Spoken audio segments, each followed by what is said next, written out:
A poor girl's kindness brings a billionaire back to his forgotten moth. "Get out of the street, lady," someone shouted, but she didn't move. Eleanor just stood there, drenched in the Manhattan rain, whispering to ghosts. "My son promised he'd come back. He never does." The light turned red, cars blared, and no one stopped. A billionaire's mother lost, shivering, forgotten calling out for a boy who no longer had time to remember her. And just a few blocks away, that same son, Lucas Harrington, was closing another $1 million deal while his mother wandered alone under the city lights. What would you have done in his place? Kept chasing wealth, or turned back before it was too late? Welcome to Emotional Echoes, a channel where emotions come alive and every story leaves a lasting echo in your heart. Please subscribe to Emotional Echoes channel. Help us reach 1,000 subscribers so more souls can feel these stories. Stay with my video till the very end and let me know where you're watching from so I can see how far this story spreads. Now, let me tell you what happened that night when a forgotten mother met a homeless child and the coldest city in the world began to remember how to feel again. Eleanor Harrington stepped off the curb before the light changed. The rain had turned the street into a river of reflections, red, gold, white, but in her mind it was a hallway she used to sweep in, another apartment long ago. She looked up and whispered, "Ethan, slow down. Nana cannot catch you." But no child turned. Cars blared. A man in a suit cursed under his breath and swerved. Nobody stopped. The city kept moving like it always does when it decides not to see. Her coat was too thin for November, and her shoes rubbed her heels raw. She pressed a trembling hand to the scrape on her forearm where she had brushed a mailbox. Her voice shrank to a thread. "Lucas, you said you'd stop by. You said dinner, remember?" The words disappeared into the noise. At the corner, a small voice broke through the storm. "Ma'am, you okay?" A girl about 9 stood there, soaked to the bone, a backpack hanging open and tissue packets spilling out. Her name was Maya, though no one ever asked. She had learned how to sound gentle so people wouldn't cross the street to avoid her. She stepped closer, lifting Eleanor's elbow. "You're bleeding, and this road's not safe. Come on, let's move." Eleanor leaned toward the touch. It felt like something she used to know. "You sound like my son when he was little," she murmured. "He used to promise he'd always hold my hand." She blinked, searching for his name like it had slipped behind a door. "I think I lost my way home." Maya reached into her backpack and pulled out half a squashed sandwich wrapped in foil. "Take a bite," she said softly. "Then you can tell me what to do next." Eleanor obeyed like a tired child. The bread was stale but kind. "My head feels crowded," Eleanor said after a moment. "The lights are too bright." "We can go somewhere quieter," Maya told her. "There's a dry spot under the bridge." She didn't say it was where she slept. She just said it was safe. Eleanor nodded and followed. The old woman's steps were small and careful. Maya walked beside her, holding her arm the way she'd seen nurses do in shelters. They crossed puddles, dodged shoulders, and slipped between the indifferent. A cyclist swore as he swerved too close, and Eleanor flinched so hard her knees buckled. Maya steadied her and said, "I got you, count to 3. Eleanor counted like a teacher grading papers, deliberate and slow. When they reached the underpass, the noise faded. Maya guided her to the driest patch of concrete, laid a flattened box for her to sit on, and wrapped a worn blanket over her knees. "Rest here," she said. "I'll keep watch." Eleanor looked at her, eyes glassy but kind. She whispered, "You sound like love." Maya tucked the blanket tighter and answered, "I'm not going anywhere." Eleanor's breathing slowed. She said, "I used to read stories after lunch. My students always fell asleep before the ending." Maya smiled at the thought. "Then rest," she said quietly.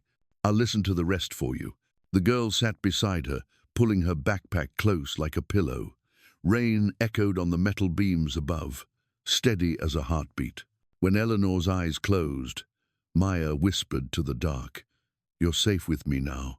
For the first time that night, someone believed her. Maya spread out the blanket beneath the bridge, careful not to wake the woman.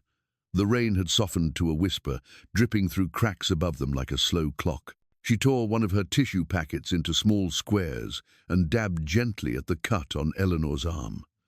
The woman's skin was paper-thin, and every touch made Maya's chest ache in a way she didn't understand at first. Then it came back, the memory she never talked about. She was 6 again, crouched on the floor of a motel room, holding her mother's wrist after another night of coughing. There had been no medicine, only a damp towel and her small hands trying to make the shaking stop. Her mother had smiled through the pain and whispered, "You're such a good nurse, my little one." Maya blinked the memory away and whispered now to Eleanor, "I got you, ma'am. You'll be fine soon." Eleanor stirred, her voice distant. The streetlight's glow caught the silver in her hair. "You sound like my son when he was little, always worried, always kind." Maya smiled faintly, hiding the lump in her throat. "He must be lucky," she said. Eleanor laughed softly, a sound cracked with age. "He was," she whispered, once.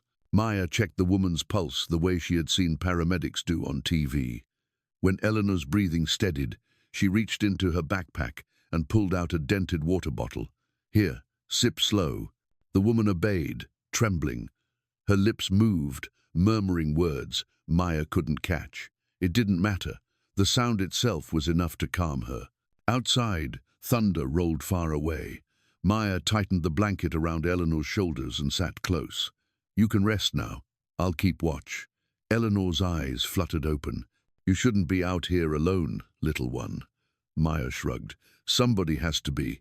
The night grew colder. Maya tucked her knees under her chin, glancing at the woman's face every few seconds to make sure she was still breathing. The rhythm became her anchor. She hummed softly, the same tune her mother once used when she couldn't sleep a lullaby without words.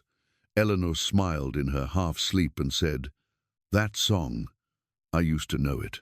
When the woman's body shivered, Maya pulled the blanket higher, wrapping herself around her like a shield. She whispered, "You're safe, I promise." But the wind stole the words before they could reach Eleanor's ear. Sometime past midnight, Eleanor began to shake harder. Her breaths came short and sharp. Maya panicked. "No, no, stay with me." She rubbed the woman's hands, her voice breaking. "I don't know what to do. Please don't die." Her cries echoed under the bridge.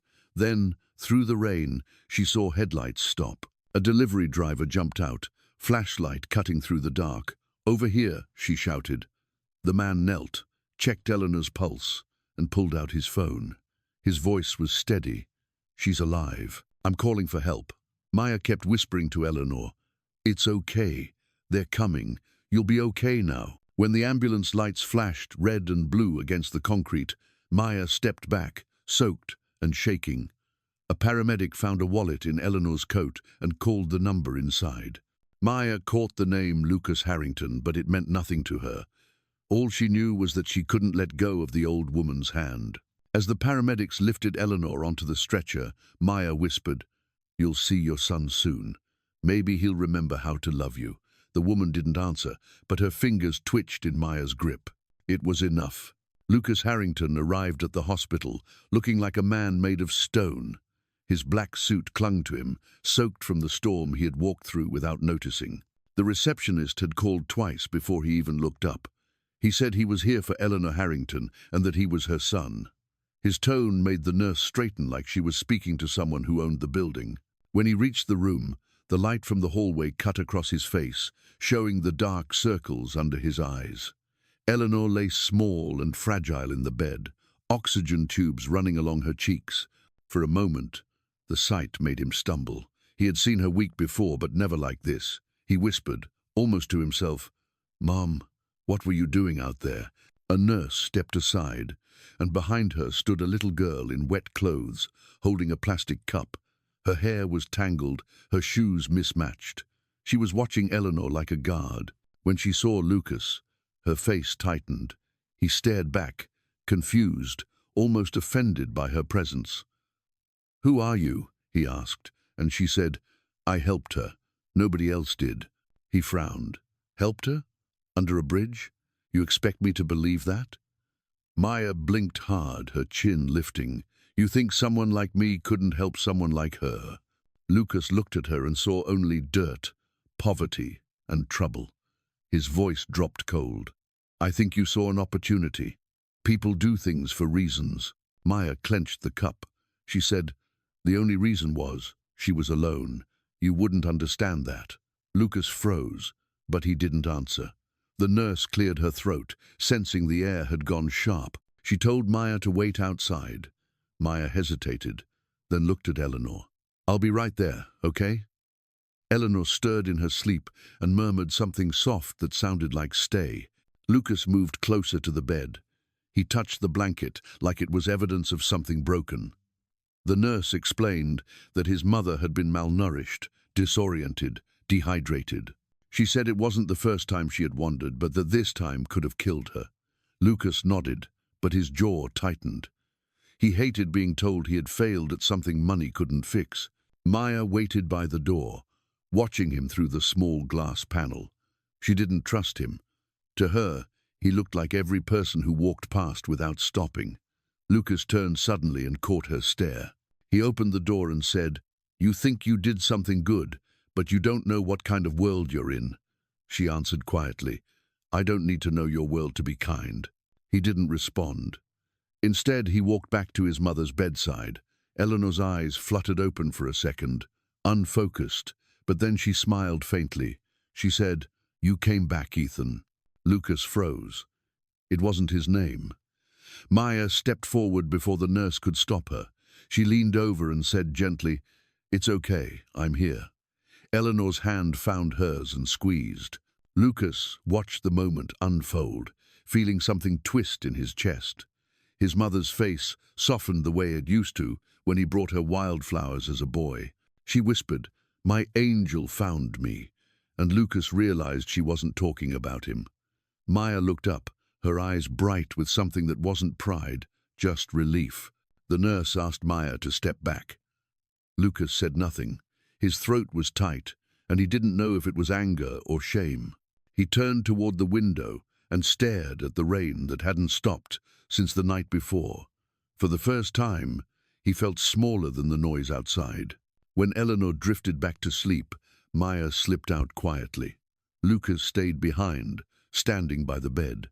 He touched the edge of the blanket again and whispered, more to himself than anyone, "How did a stranger know what I forgot?" He lowered himself into the chair beside the bed and sat there in silence. The sound of his mother's breathing filled the room, steady but fragile, and he realized it had been years since he had simply sat and listened. Lucas had always measured his worth by the noise around him, the phones ringing, the emails pinging, the constant hum of people waiting for his command. Success had a sound, and silence was failure. But sitting in the hospital chair beside his mother, silence was all that was left. He had opened his laptop 3 times and closed it again, pretending to work just to avoid looking at her. Eleanor stirred in her bed, her voice weak but steady. "Lucas, do you ever stop?" He turned off the screen. His face was expressionless, but something flickered behind his eyes. "You know I can't. There's too much at stake." She smiled faintly, that soft teacher's smile that made even reprimands sound like kindness. "Too much at stake," she repeated, "and yet you're losing everything that matters." Maya was sitting by the window, still awake though she'd promised to nap. She had been in the hospital for 2 nights now, refusing to leave Eleanor's side. Lucas didn't understand why a child who had nothing stayed so easily, while he who had everything couldn't bear to. "You must be tired," he said stiffly. "I can call someone to watch over you." Eleanor's hand reached toward Maya instead. "I already have someone. Maya's right here." Her tone was simple, but it hit Lucas like a slap. He forced a small, polite laugh. "She's just a child, Mom. She doesn't belong here." Eleanor looked at him, her eyes clearer than they had been in days. "Kindness belongs everywhere, Lucas. You used to know that." He exhaled sharply, rubbing his temple as if her words were a migraine. "Mom, I'm doing this for you. Every late night, every meeting, it's all for you to have comfort." Eleanor turned her head slowly, her voice a whisper that cut deeper than any shout. "Comfort means nothing when it's spent alone." Lucas froze. For a moment, he didn't breathe. Then he laughed, quiet, bitter. startled by his own reaction. The sound didn't fit in the sterile room. It sounded like a man choking on pride. He grabbed his phone, stared at the blank screen, then hurled it onto the empty chair beside him. The crack echoed. Maya jumped. Eleanor's eyes glistened. She didn't flinch. Her voice stayed calm. "Don't let success steal your soul, Lucas." He turned away, jaw clenched so hard the muscle twitched. "You think I don't care?" he said, his voice low and trembling. "I pay for everything. I make sure you're safe." Eleanor closed her eyes for a moment. "Safe doesn't mean loved," she whispered. The room went still. The only sound was the monitor beeping, soft and steady. Maya looked at Lucas, her small hands twisting in her lap. She wanted to say something but didn't dare. Lucas took a slow step back, suddenly unsure where to put his hands. His chest felt tight, his throat raw. He muttered something under his breath, maybe an apology, maybe just air, then turned and walked out. In the hallway, the lights were too bright, the air too clean. He leaned against the wall, breathing like someone who had just run too far. Through the small window in the door, Maya watched him. She saw the man who had everything look smaller than the boy she imagined he once was. Inside the room, Eleanor reached out for her hand and whispered, "He'll come back when he remembers how to listen." And for the first time, Maya believed her. The headlines came first, then the noise. Billionaire's mother found wandering under Brooklyn Bridge. Reporters called it tragedy. Investors called it negligence. Lucas called it Tuesday, at least at first. But when the photos surfaced, the frail old woman wrapped in silver blanket, his own face blank and rain. Soaked behind her, the armor cracked. It wasn't the shame of the press that hurt. It was that the image looked exactly right. By noon, his office was in chaos. PR teams filled the conference room, screens lit with crisis reports. Someone whispered that the board wanted him to step back. Another said public sympathy was gone. Lucas barely listened. He could still hear the camera shutters like gunfire and his mother's voice echoing faintly in his head. "You said you'd have dinner. You said next time." At the hospital, the same words had turned into whispers from the nurse's station. "That's her, poor thing. Imagine being left like that." When he stepped out of the elevator, every glance felt like a judgment. Maya noticed before he did. She stood at the end of the hallway, hands balled into fists. "They don't know you," she said softly. "You're not what they say." Lucas stopped walking. He wanted to believe her, but belief required something he had lost faith in goodness. Inside the room, Eleanor sat upright, her hair brushed, her mind drifting somewhere far away. When she saw Maya, her face lit up. "Lily, you came back," she said, her voice trembling with joy. Maya froze. Lucas felt his stomach drop. Lily. The name hit him like a shard of glass. He hadn't heard that name in years. Lily Tran, the woman who once waited for him through endless late nights, who used to write little notes in his briefcase that said things like, "Don't forget to breathe." He had forgotten anyway. The last message she'd sent was simple. "You love what you build more than who you build it for." He had never replied. She'd left New York the next week, and he hadn't thought about her since, or so he told himself. Now, hearing his mother say the name again, the air left his lungs. She reached for Maya's hand, mistaking her for that long-lost woman. Her voice was soft, happy. "Did you bring the baby, dear?" Lucas stepped forward, his lips parting, but no words came. He watched as Maya, unsure but gentle, nodded and smiled faintly. "Yes, ma'am. Everything's fine." Eleanor leaned back, humming to herself, lost in a time where love had not yet disappeared. Lucas felt something crumble inside. He turned toward the window, pretending to study the skyline. But his reflection stared back, hollow and older than his years. For a moment, he saw the man Lily once looked at with hope and the stranger he had become. Maya sat beside the bed, wiping Eleanor's forehead with a damp cloth. "It's okay," she whispered. "You'll remember when you rest." Lucas's throat tightened. He wanted to speak, to explain, to ask forgiveness from both women. the one beside him and the one long gone, but the words refused to form. When he finally stepped outside, the corridor erupted with flashbulbs. Cameras popped, questions sliced through the air. "Mr. Harrington, is it true your mother was alone for days? Do you have a statement?" The lights burned white against his skin. He said nothing. Every step felt heavier, as if the floor itself was reminding him how far he had fallen. Back inside, Eleanor whispered Lily's name again, soft as breath. Lucas stopped in the doorway and watched her smile faintly in her sleep. For the first time, he understood. It wasn't only his mother he had left behind. It was the part of himself that used to know how to love. The story broke again that weekend, uglier this time. A tabloid headline screamed that the mysterious homeless girl who found Eleanor Harrington had staged everything for money. They called her a scammer. Comment sections filled with words that cut deeper than knives. A photo of Maya outside the hospital went viral. Her small face, blurred by rain, turned into a meme about fake compassion. Lucas stared at the screen in disbelief. The same people who had praised her bravery yesterday now demanded to know how much she was paid. His PR team called non-stop. They told him to control the narrative before the damage worsened. Someone suggested removing Maya from the story altogether. "She's a child," Lucas said quietly, but they talked over him. They warned that the company was already losing contracts, that investors hated scandal. He rubbed his temples, hearing his mother's voice echo in his head. Safe doesn't mean loved. For the first time, he didn't know whose safety mattered more, his or hers. When he walked into the hospital room that night, Maya was sitting beside Eleanor's bed, folding paper cranes. She looked up when she saw him. Her eyes were swollen, but her voice steady. "Is it true they said I lied?" Lucas didn't answer right away. He wanted to protect her, but didn't know how without protecting himself first. Maya stood, fists clenched. "You believe them, don't you?" He tried to sound calm. "The media twists everything. I just need time to fix this." She shook her head. "Fix what? Me? Your image?" Her voice cracked but rose with every word.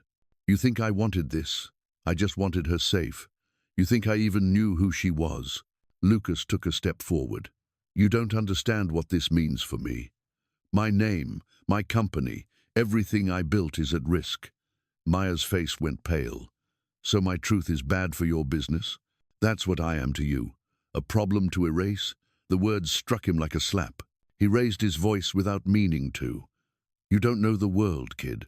People lie, manipulate, use others. It's not that simple." Maya shouted back. "Maybe it is. Maybe kindness doesn't need a reason." The sound cut through the room like glass breaking. Eleanor stirred in her bed, eyes fluttering open. She saw her son standing rigid, saw Maya trembling, and understood more than either could say. "Enough," she said, her voice trembling with strength that came from love. Lucas froze. Eleanor pointed at him. "You were raised better than this. That girl has more heart than any of the people who work for you." Shame flickered across his face. He opened his mouth, but nothing came out. Maya backed away, shaking her head. Her voice fell to a whisper. "I didn't want to make things worse. I just wanted her to be okay." Lucas reached out, but she stepped back. "Don't. Just don't." Then she turned and ran. By the time he reached the hallway, she was already outside. The storm had returned, rain slanting across the street. He called her name once, twice, but she didn't stop. Her small figure disappeared into the dark, swallowed by the city. For a long time, he stood there, under the fluorescent light, drenched, watching the door swing shut. Inside, Eleanor whispered his name, but he couldn't move. The echo of Maya's voice stayed in his ears, soft but unbearable. "I just wanted her to be safe." Lucas didn't go home that night. He couldn't. Every time he closed his eyes, he saw Maya's face in the rain, her voice echoing in his head. He walked through the city with no direction, the soles of his shoes heavy with water. The streets blurred together, neon lights smeared like guilt across the windshield of passing cars. Somewhere between the honking horns and the smell of wet asphalt, he realized what terrified him most wasn't losing reputation, it was losing the chance to make things right. He searched under awnings, subway stations, and corners where the forgotten slept. He showed her photo on his phone to strangers who barely looked up.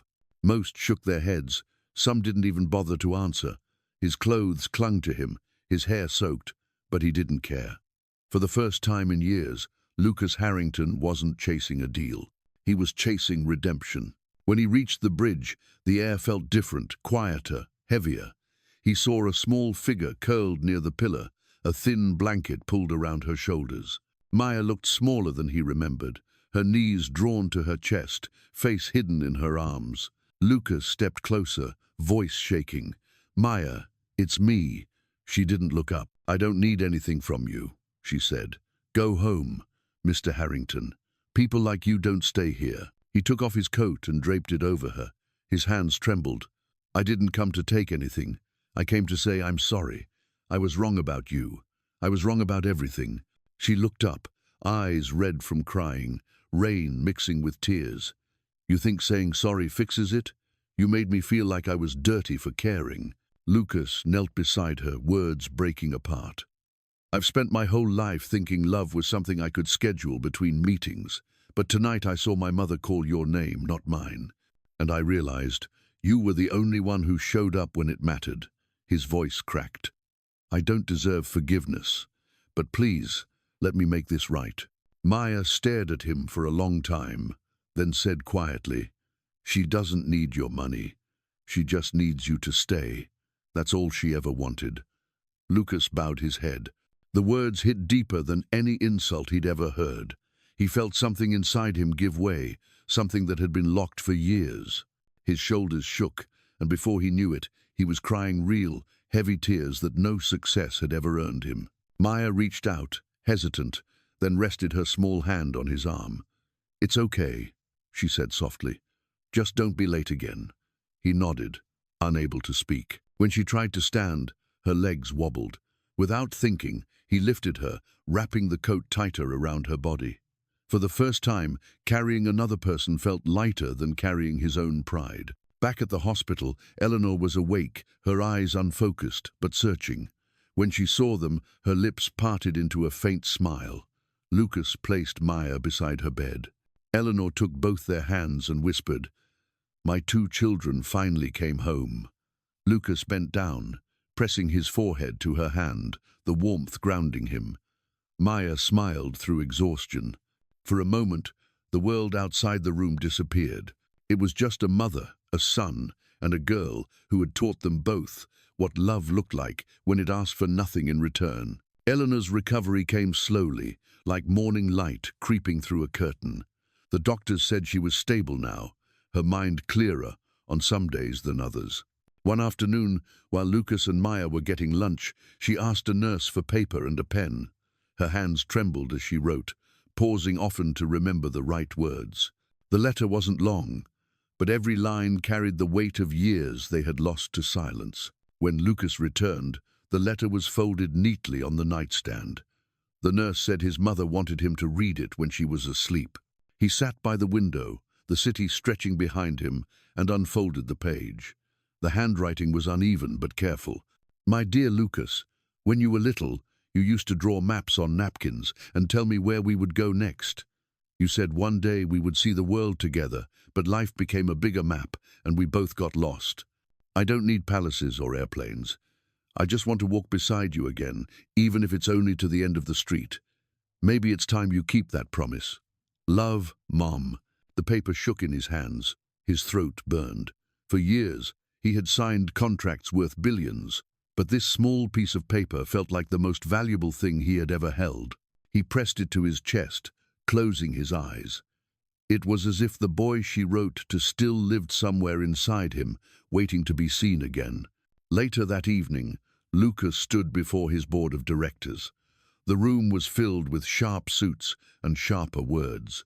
He had spent a lifetime mastering that space, but today his voice carried something they weren't used to hearing, calm certainty. He said he was taking an indefinite leave. One of the executives asked if he was sure. Lucas smiled faintly. "If money can't buy time, then I've already lost everything." Silence followed. No one argued. They all knew he meant it. For the first time in years, Lucas felt free. The next morning, he packed lightly just a small suitcase, his mother's scarf, and the letter. Maya helped Eleanor into a warm coat, her tiny hands buttoning each clasp with care.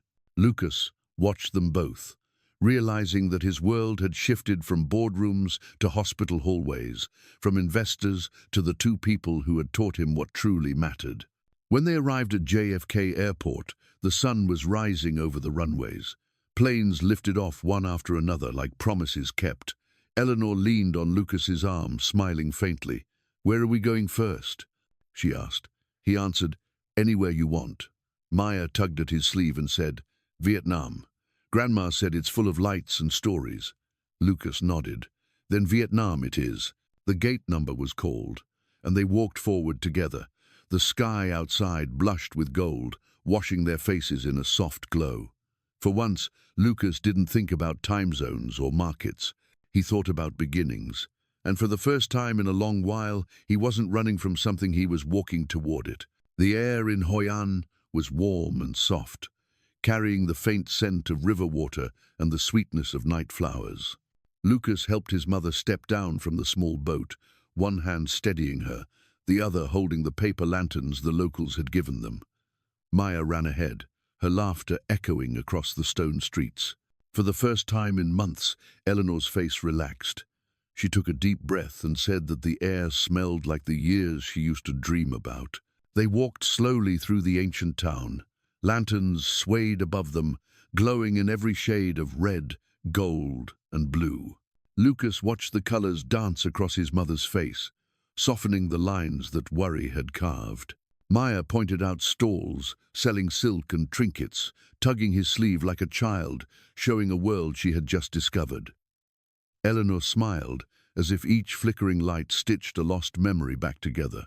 At the riverbank, Maya knelt down, dipping her fingers into the cool water. She looked up at Lucas. "Does it feel strange, being far from home?" He shook his head. "Home isn't a place anymore," he said quietly. "It's this moment. It's you two." Eleanor heard him and squeezed his arm, pride glimmering behind her tired eyes. They found a quiet spot by the Hoai River where the lanterns floated like stars fallen to the surface. The sound of the water was gentle, like breathing. Eleanor leaned against Lucas's shoulder and whispered, "Every light is a memory we keep alive." He turned to her, unable to answer. The truth in her words settled deep in him, warm and painful at the same time. Maya picked up a lantern, its paper trembling in the breeze. She said softly that this one was for those who forgot how to love. Lucas asked, "And the next one?" She smiled. "The next one is for those still learning." Then she placed it on the water, watching it drift away. Eleanor's hand rested on Maya's head, her fingers tracing the girl's hair with quiet affection. Lucas stood behind them, the glow of the lanterns reflecting in his eyes. For the first time, he wasn't thinking about what came next. He was just there, part of something gentle and whole. Maya's voice carried through the night, telling Eleanor that she'd make a wish for her to never forget again. Eleanor laughed, saying that forgetting wasn't always the enemy. Sometimes it was how we made space for new joy. The river shimmered, a mirror of gold and movement. Eleanor's breathing slowed, peaceful. Lucas held her closer, his other hand resting on Maya's shoulder. The three of them stood like that, surrounded by hundreds of drifting lights. No one spoke. They didn't need to. The quiet said everything, the pain behind them, the love still alive, the promise that they would not waste what time was left. When the last lantern slipped out of sight, Lucas looked down at his mother and then at Maya. He smiled, small but certain. For the first time, he understood what his mother had meant all along. Love was the only thing that could keep memory alive. Morning came softly over the Hoai River, washing the town in pale gold. The lanterns from the night before still floated in the distance, their light dimming as the sun rose. Lucas sat beside his mother on the small porch of their homestay, watching the ripples move gently across the water. Eleanor's hands rested in her lap, thin and trembling but peaceful. She looked out at the river and said that time, when it slows down, becomes a kind of mercy. Lucas smiled faintly. He had learned to listen now, really listen. She turned to him, her eyes soft but clear. "Promise me," she whispered, "don't let the world steal your heart again." He took her hand, pressing it between his palms. "I promise, Mom. No more rushing, no more forgetting what matters." She closed her eyes for a moment, the corners of her lips lifting into a quiet smile. Whether she was resting or slipping into dreams, Lucas couldn't tell. He just stayed there, holding her hand, until the sound of the river blended with the beating of his own heart. Later that morning, Maya came out with 2 cups of tea. She stopped when she saw Lucas sitting still beside his mother, the sunlight brushing across both of them. He looked at her and nodded, his expression calm, almost serene. She set the cups down and sat beside him. For a while, they said nothing. The water shimmered, carrying the last few lanterns away. Finally, Lucas spoke, his voice low but certain. "Family isn't found, it's chosen." Maya looked up at him, eyes bright in the morning light. "Then I choose you," she said. He smiled through the ache in his chest and reached over to pull her close. Together, they watched the river flow, endless and quiet. Behind them, the wind carried the faint sound of temple bells. Ahead of them, the sun rose higher, painting everything in soft warmth. Lucas felt the weight in his chest ease, replaced by something lighter: gratitude, peace, and a quiet promise to keep living with his heart open. As the last lantern disappeared beyond the bend, he whispered to the river, "Thank you for bringing me home. Sometimes it takes losing what we love to remember how to love at all." Lucas learned that success means nothing without presence, and Maya proved that even a child with nothing can give everything. If this story touched you, leave a comment, share your thoughts, and subscribe to Emotional Echoes for more stories of hope and humanity. Thanks for listening.